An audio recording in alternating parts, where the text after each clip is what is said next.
head coach Brian Kelly. The Tigers will host Louisiana Tech on Saturday night at 6:30 Central on SEC Plus and ESPN Plus. And Coach, while we wait on any questions, if you could please take a moment to comment on your team as you enter the home opener on Saturday.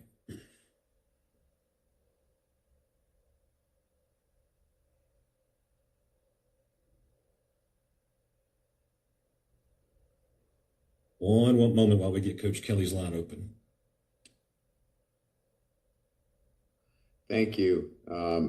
Yeah, we're excited about playing at home. Certainly playing in Death Valley for the first time this year. We have some new players that haven't had that opportunity. So you can imagine after the success of last weekend, coupled with playing at home, you know, our kids are really excited about that opportunity. So we went back to practice and focused in on the things that we needed to get better from last week, and you know, want to continue this mindset of 1-0.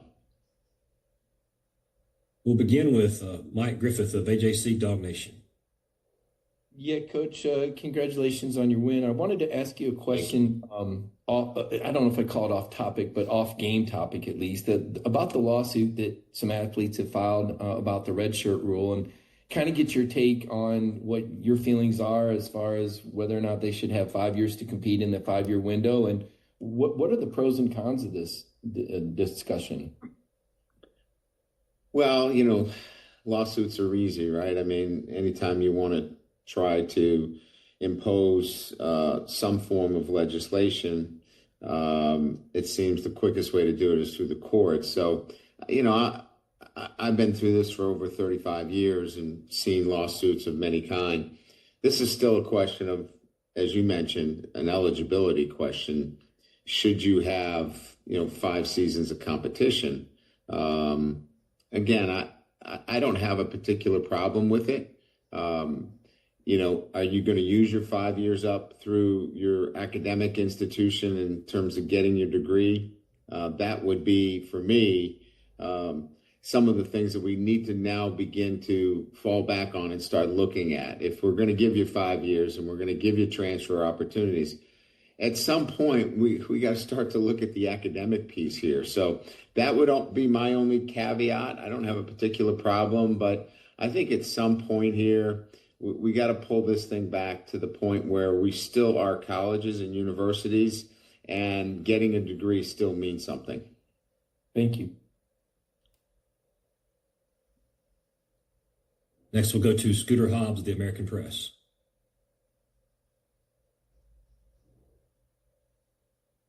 Yeah, Coach, play a hypothetical on you. Let's say that last drive for Clemson, they had scored and won the game. Would you still have come away from that game feeling a lot better than the previous 3 season openers? At the moment, no. I would have been upset, angry that I probably wouldn't have punched the podium because I did that last year. So, but I mean, again, Scooter, you know how these things go, right? I mean, we're in it for the long haul. I mean, and yes, it was a big game. It was an important game, but I don't believe it was going to define who we are. And you know, walking away from that game on the road in a tightly contested battle, you would feel like, you know, this is a team that can still compete for a championship. Thanks. Next, we'll go to Brandon Marcello of CBS Sports. Yeah, Coach, I was just wondering, how has your approach changed on 4th downs over the last 5 years or so?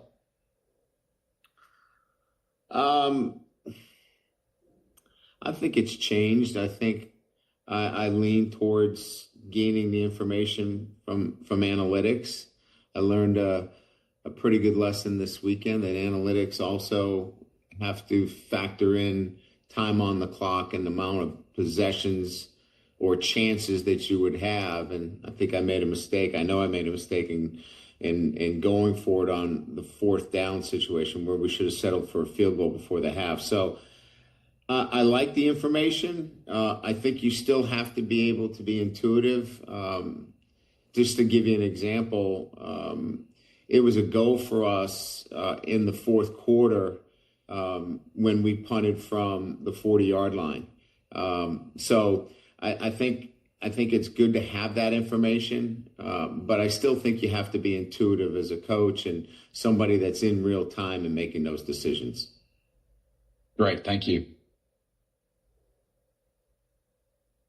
Next, we'll go to Reed Darcy of The Advocate. Morning, Coach. I wanted to ask you about PJ Woodland. What exactly do you like most about his game, and why'd you give him the start on Saturday over some of your more experienced guys in that cornerback room? Well, he earned it. I mean, it's hotly contested, as you know, Reed. I mean, we've got great depth, and all of those guys are extremely capable players. Ashton Stamps didn't play a defensive snap, and he was a starter for us last year. So it's depth, it's competition. We like the way he was consistent in his performance in camp, and that led him to the starting position. But it will be closely contested all year, and that competition is the big difference in this program, in that it drives consistency day in and day out, because you know if you don't have that consistency, you won't be a starter. Thank you, sir. Sir. Staying with The Advocate, we'll go to Cokie Riley. Morning, Coach. Good morning, Cokie. So starting on Saturday, you guys are going to have advertisements on the field. What sort of benefits does that have for your program and for LSU athletics in general, now having that ad revenue on the field? Well, you know, I wasn't privy to the conversation. I know why it happened. Obviously, it's a revenue stream. I think it's the new college football, right, with revenue sharing and all that goes with that. You know, you're looking for revenue streams. I know when I was at Notre Dame, you know, they had at that time no advertising, and now they're selling beer in the stadium. So I think it's just the evolution, Cokie, across the country of looking at additional revenue streams.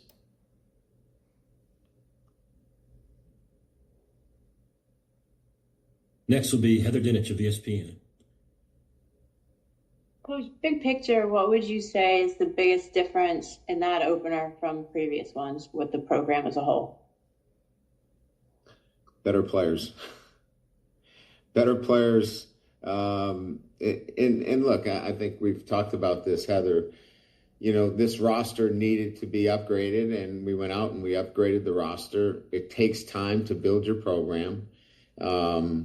You know, we haven't played a home game at Tiger Stadium during this time, and we're still building our program to where it needs to be to compete nationally. So, you know, again, I have no problem with the narratives in terms of you can't win on the road, but this is really about building a program, and now our roster is in a much better position going into the fourth year.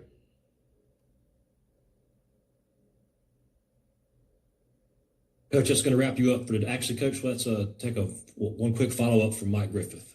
Okay. Coach, there's been a lot of great coaches that have had tremendous success other places, yourself included, Grand Valley and Notre Dame, Cincinnati, that come into the SEC and don't have the immediate success, or sometimes don't have any success.